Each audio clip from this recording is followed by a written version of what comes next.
김선민 기자의 축구 돋보기는 여러분들의 관심과 사랑으로 만들어집니다. 좋아요, 구독!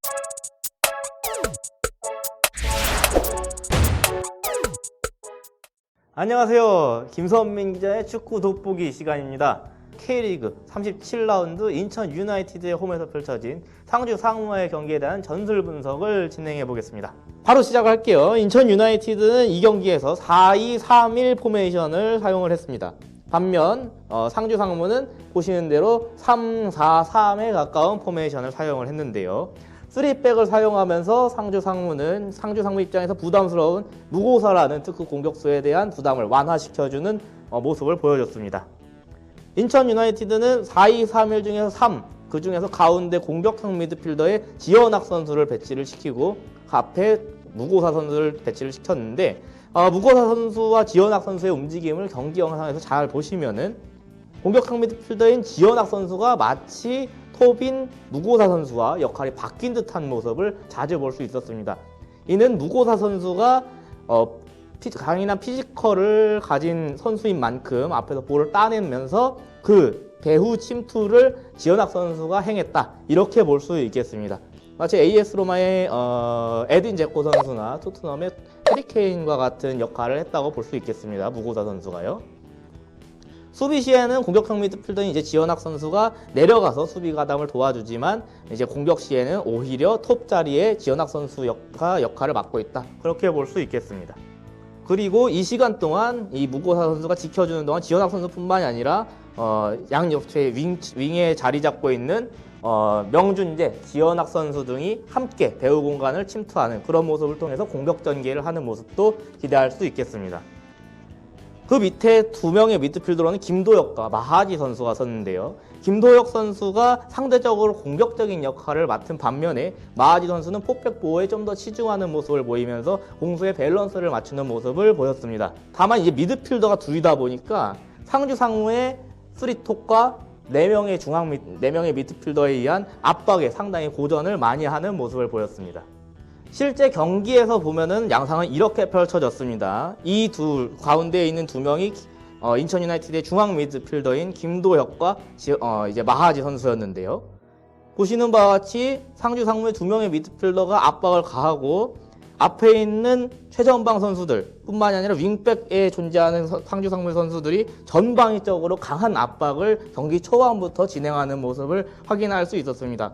때문에 인천 유나이티드는 뒤편에서부터 빌드업을 원활하게 가져갈 수가 없었어요. 이 두 선수들이 막혀있는 상황에서 수비수들까지 압박이 들어오니까 결국은 크게 전방으로 넘겨주는 롱볼 투입을 할 수밖에 없었지만 이는 상주 상무의 3백이 완벽하게 차단을 하면서 경기 전반 한 20분, 30분까지 인천 유나이티드의 공격이 전혀 원활하게 이루어지지 않는 모습을 확인을 할 수 있었습니다.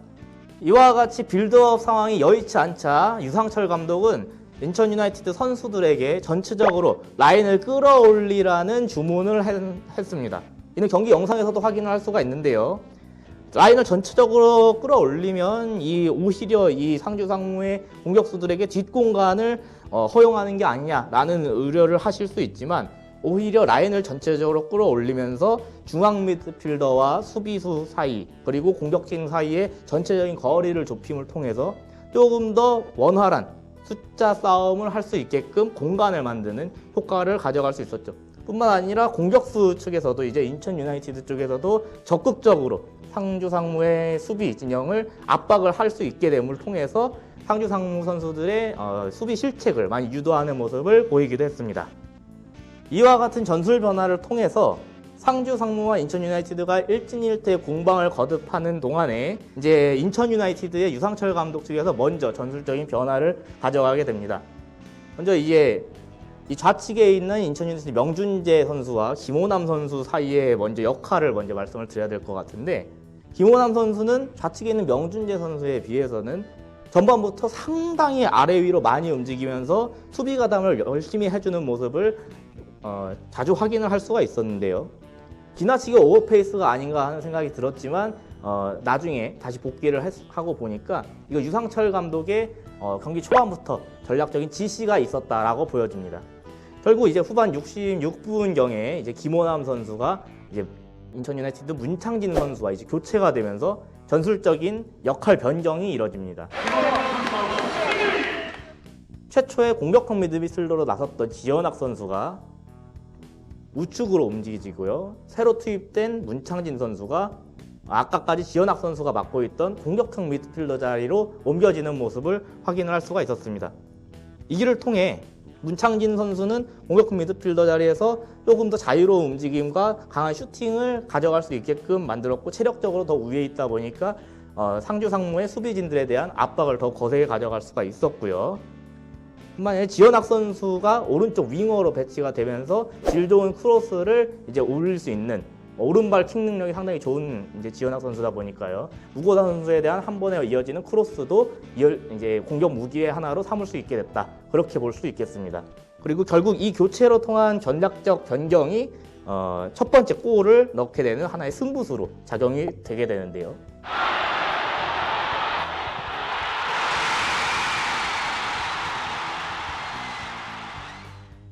네, 이 첫 번째 골 장면을 복기를 해보자면 최초에 이 상황부터 복기를 해야 합니다.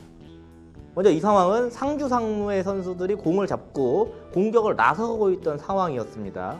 다만 이 위치에서 분호자 선수가 상주 상무 선수의 공을 끊어내면서 이 상황이 시작이 되었는데요. 볼의 위치가 여기 있고 분호자 선수가 이 볼을 앞에 있는 공격형 미드필더인 문창진 선수에게 투입을 하는데 성공을 합니다. 상주 상무는 공격을 하고 있던 입장이었다가 역습을 당했기 때문에 기본적으로 몸의 방향이 모두 앞으로 쏠려 있었던 상황인지라 약간 특히 지현학 선수의 우측 공간이 상당히 많이 비어있는 것을 확인을 할 수가 있죠. 볼을 받은 문창진 선수의 모습을 본 무고사 선수는 지금 3백에 낑겨 있는 상태에서 즉시 영리하게 옆으로 돌아나가는 움직임을 선택합니다. 그리고 문창진 선수는 무고사 선수가 비어있던 자리로 이렇게 볼을 가지고 가게 되죠. 그리고 지현학 선수도 당연히 우측의 빈 공간을 향해 뛰어갑니다. 이때 명준재 선수는 즉시 안쪽으로 파고드는 선택을 하는데요. 이건 무고사 선수가 자신이 원래 가야 할 윙 자리에 빠져 있기 때문에 그 사이로 침투를 하는 움직임을 가져가게 됩니다. 여기서 이제 문창진 선수는 일단 비어있는 무고사 선수에게 압박을 당하니까 먼저 빼는 선택을 합니다. 무고사 선수에게 볼을 가니까 당연히 우측 센터백인 선수와 우측 윙백 선수가 무고사 선수에게 이제 달려듭니다. 그리고 여기 무고사 선수에게 딸려나간 이 공간으로 이제 좌측 윙어로 나선 명준재 선수가 들어가게 되죠. 지금 볼은 무고사 선수가 갖고 있고요.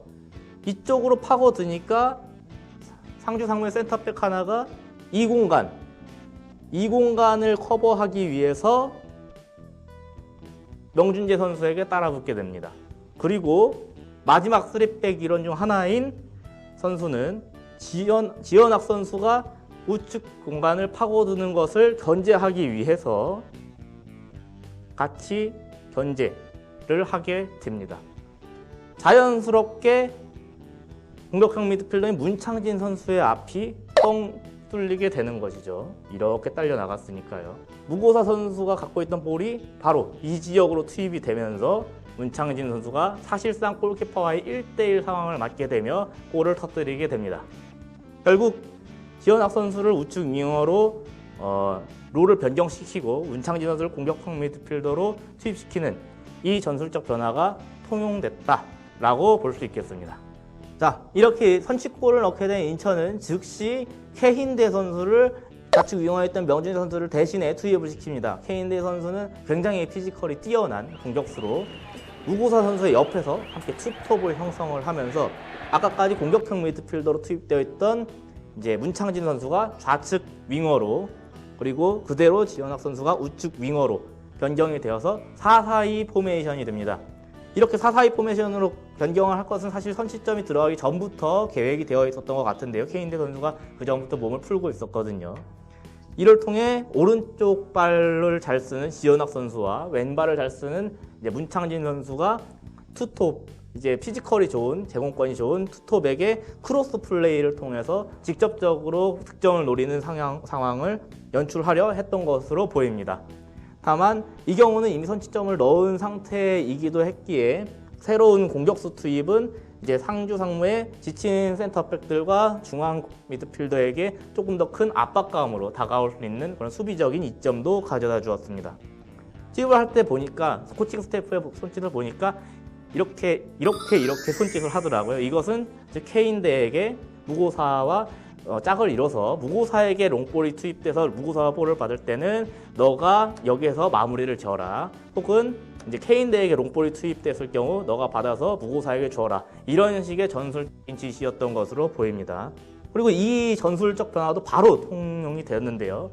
왼쪽 발을 잘 쓰는 문창진 선수가 그대로 왼쪽 팔로 얼리 크로스 혹은 롱 패스라고 볼 수 있는 패스를 케인대에게 즉시 투입을 했어요. 당연히 상주 상무의 센터백 둘은 케인대 선수에게 이제 압박을 가했지만 피지컬로 한 명을 무너뜨린 후에 그대로 슈팅을 가져가서 골까지 넣는 모습을 보여줬습니다.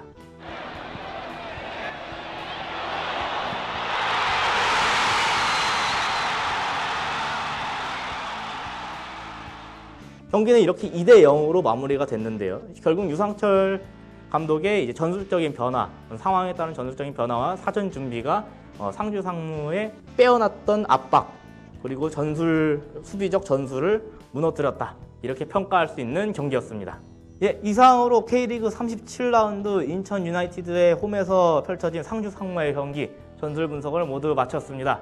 예, 다음 시간에는 지난 시즌 인천 유나이티드가 또 어떤 전술적으로 획기적인 변화를 보였던 경기를 제가 선정을 해서 다룰 수 있도록 준비를 해오겠습니다. 지금까지 시청해 주셔서 감사합니다.